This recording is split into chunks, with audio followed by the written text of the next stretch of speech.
Please don't forget subscribe to the channel and hit the bell to get notified of new daily videos. I bought the house on the edge of the Blackwater Mire because I craved quiet. Real quiet. Not the city kind, where the hum of traffic just replaces the hum of electricity. This was a deep, ancient quiet, broken only by the chirps of unseen frogs and the rustle of reeds in the wind. The house itself was an old, two-story farmhouse, probably from the 40s, with peeling paint and an overgrown yard that hinted at decades of neglect. Perfect. I was Trevor Clark, and after too many years in too many noisy places, I just wanted to disappear for a while.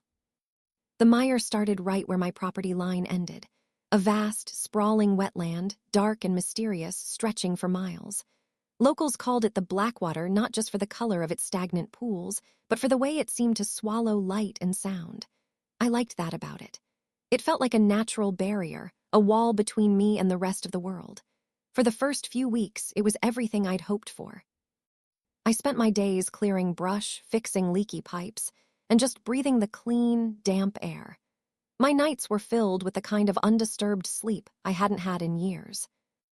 Then the quiet started to change. It wasn't loud, not at first, just off.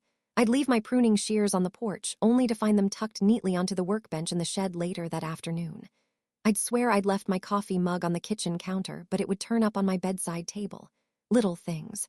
I chalked it up to being out of routine, the quirks of an old house, maybe a touch of early onset forgetfulness. I was alone, after all, no one to blame but myself. The sounds started subtly, too.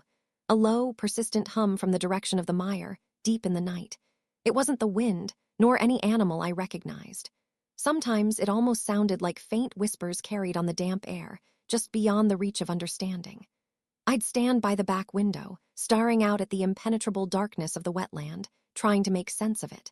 The hum would stop the moment I focused, leaving me with only the familiar chirps and croaks. Then came the visual shifts. I'd walk the perimeter of my property, checking the old barbed wire fence. One morning, the fence post I'd used as a landmark for years, a gnarled oak with a distinct lightning scar, seemed to be 5 feet closer to the mire. I laughed it off. Must be the shifting ground, the bog reclaiming its own. But the next day, it felt even closer. The edge of the mire itself, a line of dense reeds and murky water, seemed to have crept forward, devouring another sliver of dry land. It was almost imperceptible, like watching a clock's minute hand move, impossible to see in real time, but undeniable over time. The small things escalated. My car keys vanished completely one Tuesday. I tore the house apart, searched every pocket, retraced my steps. Nothing. I had to call a locksmith to cut new ones. A week later, my wallet with my ID and credit cards was simply gone. No sign of forced entry, no indication of theft. It was just not there anymore. It wasn't just my possessions either. Rooms I hadn't stepped into for days would feel different, as if furniture had been subtly rearranged, or a faint, sweet, marshy scent had permeated the air. The whispers from the mire grew bolder. They weren't just a hum now. Sometimes they sounded like snatches of old conversations I'd had, distorted and echoed as if spoken through deep water. Other times I'd swear I heard my own name. Trevor Clark, whispered from the darkness, drawing me to the back porch like a moth to a flame. I found myself standing there for hours, staring into the black, straining to understand. I tried to fight back, to prove I wasn't losing my mind. I set up a cheap trail camera near the property line, hoping to capture the mire's encroachment, to catch an animal moving my things, anything. The first few days, the footage was static. Then, the images started to become impossible. Trees in the background seemed to shift their positions between frames. Blurred shapes that looked like skeletal hands reached from the reeds. Once, a video clip showed my own living room, empty, but with a faint, shimmering distortion in the center of the frame, like heat haze, only denser. The camera eventually just stopped working. Its battery drained overnight, even though I'd charged it fully. My phone's camera would only take blurry, out-of-focus pictures whenever I aimed it at the marsh. I felt a profound sense of isolation. My cell phone had spotty reception at best, and attempts to call friends or family often resulted in garbled voices or dead air. When I did manage to connect, their voices sounded distant, as if they were talking from another dimension, and my own words felt thick and sluggish on my tongue. I started finding mud, thick, black, reeking mire mud, on my kitchen floor, even though all the windows and doors were shut, and I hadn't stepped outside in hours. The truly terrifying discovery happened when I decided to clear out the attic. It was a dusty, forgotten space, full of old trunks and cobwebs. Tucked away in a decaying box, beneath a pile of yellowed newspapers, I found a leather-bound journal. It was waterlogged and swollen, the ink on its pages bleeding, but mostly legible. The first entries detailed the ordinary life of a man named Landon Schuster, who had owned this house decades ago.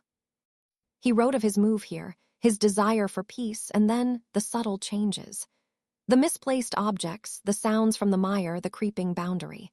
It was my story mirrored back at me. As I read, a chill unlike any I'd known before settled in my bones. Landon's descent into confusion, then fear, was meticulously documented. He wrote of his attempts to fight it, to document it, only to find his efforts futile. He spoke of other names, other residents before him, like Ryan Perkins, all mentioned as having been taken by the shifting, their lives unraveling, their identities fading. The journal became less a record and more a chronicle of absorption. And then I turned to the last few pages. The handwriting had become shaky, fragmented, phrases like, "It's inside now," and "the boundaries are gone." And then a final, chilling entry dated just last week. "I don't know where I end and it begins. My name, Trevor Clark, is that right?" My own name. My own slightly trembling handwriting just a few lines down. It was my journal now. It was always my journal. That night the mire came for me. The hum wasn't a hum anymore. It was a roaring chorus of voices, 1,000 whispers screaming my name, rising from the black depths. The walls of my living room began to ripple, like water reflecting an unsteady flame.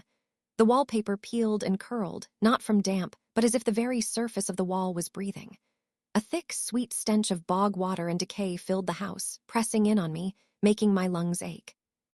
I stumbled backward, my heart a drum against my ribs.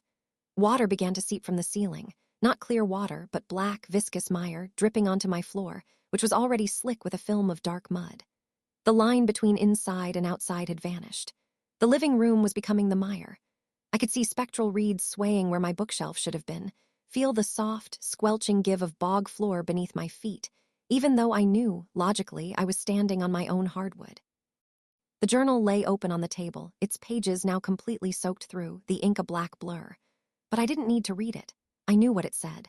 I knew what it had to say.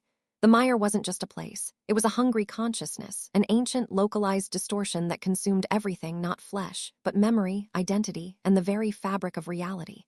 It absorbed and rewrote, making victims believe they had always been part of its shifting, eternal cycle. I was just the latest entry. I had to get out. My mind screamed at me to run, but my body felt heavy, almost rooted. The mire was drawing me in, not just physically, but existentially, trying to convince me this was my home, always had been, always would be. With a desperate surge of adrenaline, I lunged for the front door.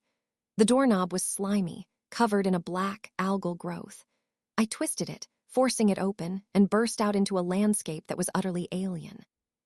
The old oak tree was gone, replaced by a cluster of skeletal cypress.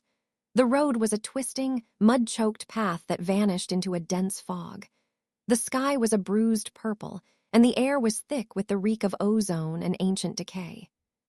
I ran through a shifting reality, the ground beneath my feet sometimes solid earth, sometimes squelching bog.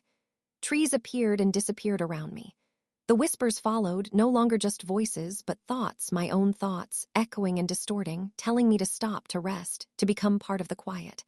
I ran until my lungs burned, until my legs screamed, until I thought I couldn't take another step. And then, just as suddenly, I was out. I stumbled onto a paved road, cracked and overgrown, but undeniably real. The purple sky was gone, replaced by a dull, overcast gray. The smell of the mire still clung to me, thick and cloying, but the oppressive sense of shifting reality had receded. I collapsed onto the asphalt, gasping, mud caked to my clothes and skin. My arm felt strangely heavy, and when I looked, a patch of skin just above my wrist had taken on a mottled, greenish hue, like aged bronze. Before I could even process my escape, A sleek, black van, completely unmarked, pulled up silently beside me. The side door slid open with a soft hiss.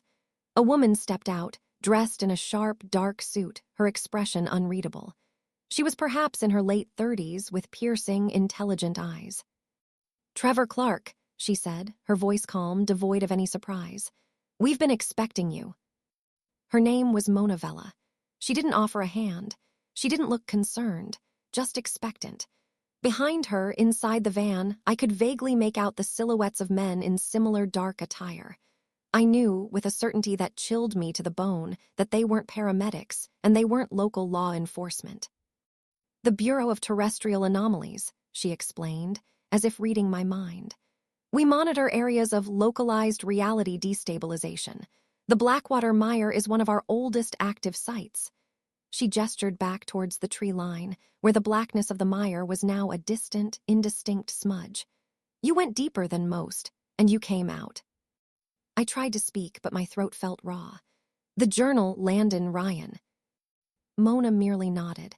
"They didn't come out, or rather they ceased to be. You're different, you retained cohesion. We'd like to understand how."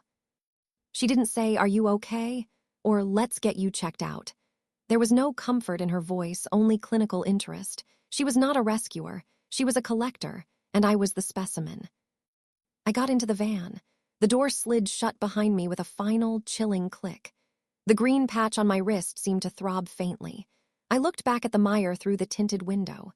It looked perfectly normal now, calm and serene, hiding its hungry truth beneath a placid surface. But I knew better. And I knew that a part of it, a shifting, whispering piece, was now inside me. I'm not sure if I truly escaped, or if I just moved from one cage to another. The mire's quiet still whispers in my mind, and sometimes I find a speck of black mud on my skin that simply won't wash off. If you enjoyed this video, please hit the thumbs up button to like it. And please do subscribe to support the channel.